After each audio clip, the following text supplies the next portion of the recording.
Hello guys, welcome once again to career wave. और आज हमारे साथ विशाल हैं।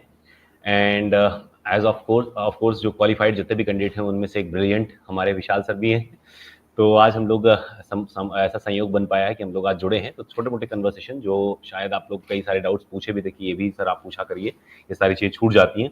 तो वो सारे क्वेश्चंस के साथ में हम लोग डिस्कशन, एक छोटा सा सेशन लेंगे। एंड होप कि आपको थोड़ी सी गाइडलाइन और स्ट्रेटजी बेटर तरीके से हेल्प करेगी। Okay, so without making a delay चलिए ज्वाइन करते हैं। So, hello Vishal. First of all, many congratulations to you for qualifying this exam ATC. Of course, एक जबरदस्त कैरियर है और एक एम्बिशियस कैरियर है। तो कैसा फील कर रहे हैं आप फिलहाल, तो ये बताएं। Hello sir, thank you very much. और मैं अभी काफ़ी लाइट फील कर रहा हूँ ऑब्वियसली, क्योंकि after so many unsuccessful attempts मेरा फाइनली एक गवर्नमेंट जॉब क्लियर हो गया, जो कि काफ़ी अच्छा एंड रेपुटेड है। ये तो है।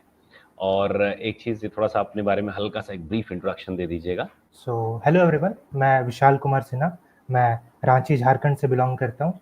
मैंने बीटेक अपनी सिविल इंजीनियरिंग से करी है आईआईटी गांधीनगर से। और उसके बाद मैं यूपीएससी का प्रिपरेशन कर रहा था। उसके बाद मुझे ये एग्ज़ाम के बारे में पता चला। फिर मैंने ये एग्ज़ाम दिया और फाइनली आई गॉट सेलेक्टेड। मेरा फाइनल स्कोर 102 था। शिफ्ट आपको कौन सा था? शिफ्ट 2 था मेरा। शिफ्ट मेरा रॉ टू। मार्क्स, हाँ, रॉ मार्क्स 97 था और नॉर्मलाइज मार्क्स 102 था। ज़बरदस्त रहा फिर। अच्छा, एक चीज़ और ये था कि जैसे अब रिजल्ट आने के बाद में क्या क्या स्टेप रहे, एक ब्रीफ में रहे। जैसे कुछ थोड़े डाउट बन रहे थे मेडिकल को लेके, बच्चे बड़ा डाउट में रहते हैं, तो थोड़ा सा बताइएगा कि क्या कैसे रहा था इस बार का, थोड़ा सा स्पेशल भी इवेंट रहा वो। हाँ सर, एक्चुअली मेडिकल में काफ़ी दिक्कत हुआ था इस बार, क्योंकि उन्होंने काफ़ी कम टाइम दिया था आपको मेडिकल करवाने के लिए। वो जो गवर्नमेंट सिविल सर्जन से करवाना पड़ता है इस टाइम।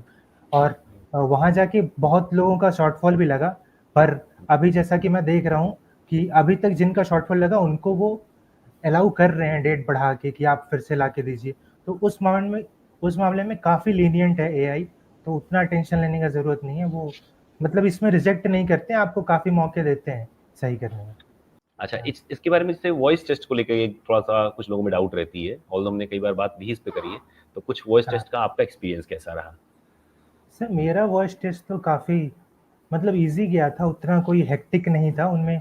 उन्होंने नॉर्मल इंट्रोडक्शन, बेसिक इंट्रोडक्शन आपसे मांगा, फिर पूछा कि आप कहाँ से हो, वो जगह के बारे में थोड़ा इलेबोरेट करो इंग्लिश में। उन्होंने मतलब बिना रुके आप वो बस फ्लुएंसी शायद चेक कर रहे थे।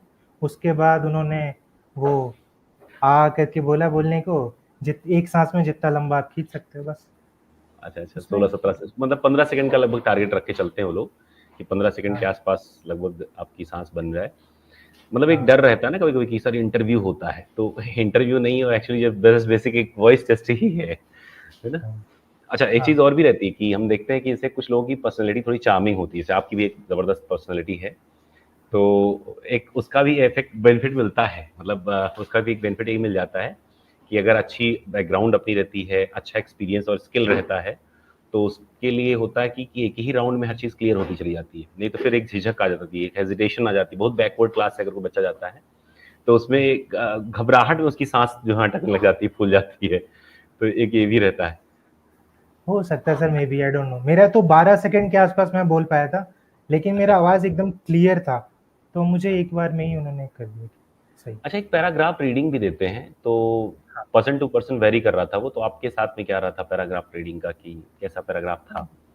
मेरा काफ़ी सिंपल था, कोई बहुत ज़्यादा हार्ड प्रोनाउंसिएशन वाला नहीं था, सिंपल पैराग्राफ था। जिसमें फिर लास्ट में उन्होंने 2-3 प्रोनाउंसिएशन के लिए पूछा कि जैसे स्लो बोल के दिखाओ, ऐसे बोल के दिखाओ।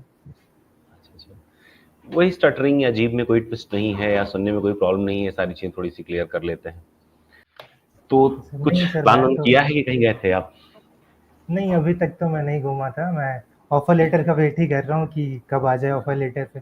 बॉन्ड वॉन्ड क्या बनवाना पड़े वो तो देखेंगे। अच्छा, एक इसीलिए चीज़ और है कि क्वालिफाइड कैंडिडेट्स में थोड़ा सा बॉन्ड को लेकर डाउट है, तो ये ध्यान रहे कि बॉन्ड मतलब उसका पैसा अपने जेब से नहीं भरना होता। वो जैसे एक एग्रीमेंट, म्यूचुअल एग्रीमेंट है, अंडरस्टैंडिंग एग्रीमेंट है कि हम लोग 3 साल तक साथ में मिलकर काम करेंगे, सो दैट कि जो एक्सपेंसेस वो दे रहे हैं वो नुकसान ना जाए। और दूसरा ये होता है कि अगर कोई बच्चा पहले छोड़ के जाता है तो ये होता है कि उतना अमाउंट फुलफिल करके जाएगा जितना रिमेनिंग अमाउंट बच रहा है उतना ड्यूरेशन के लिए। और दूसरी तीसरी क्लॉज ये भी उसमें होती है कि उसमें भी सर्कमस्टांस टू सर्कमस्टांस वेरी करता है, जैसे आप अगर पर जॉब में जा रहे हैं तो उसके लिए बॉन्ड के प्रोसीजर अलग होते हैं, अगर आपके यहाँ कोई क्रिटिकल इमरजेंसी कंडीशन है तो उसके लिए अलग बॉन्ड होते हैं, उसमें कोई दिक्कत की बात नहीं होती, फिर चैलेंज भी आता है, वेव ऑफ भी होने चांस रहते हैं। तो बहुत ज़्यादा मतलब बॉन्ड को लेकर के परेशान होने वाली बात नहीं।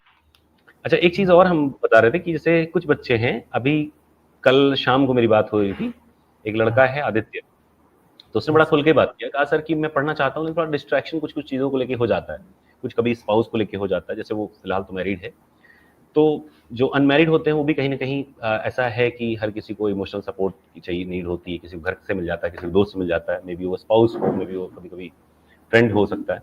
तो ऐसे में कभी-कभी डिस्ट्रैक्शन भी आ जाता है, जहाँ अगर सपोर्ट मिलता है वहीं द्वंद भी हो सकता है ना? तो यस। आपका इसमें क्या एक्सपीरियंस रहा? सर मेरा ऐसा डिस्ट्रैक्शन एज़ इन तो नहीं था, मैं तो घर में था, काफ़ी सपोर्टिव एनवायरनमेंट था मेरा और ऐसा कोई प्रेशर भी नहीं था कि आपको ये चीज़ करना ही है, मतलब ऐसा प्रेशर नहीं था। तो मैं लकी था इस मामले में कि ऐसा नहीं था, पर जिनको ऐसा डिस्ट्रैक्शन आता है, उनके लिए तो मैं यही बोलूँगा कि एक डिसिप्लिन मेंटेन करें कि एट लीस्ट आपको दिन में इतना आवर स्टडी को देना है। वो डिसिप्लिन ज़्यादा ज़रूरी है, वही आपको सक्सेस दिलवाएगा।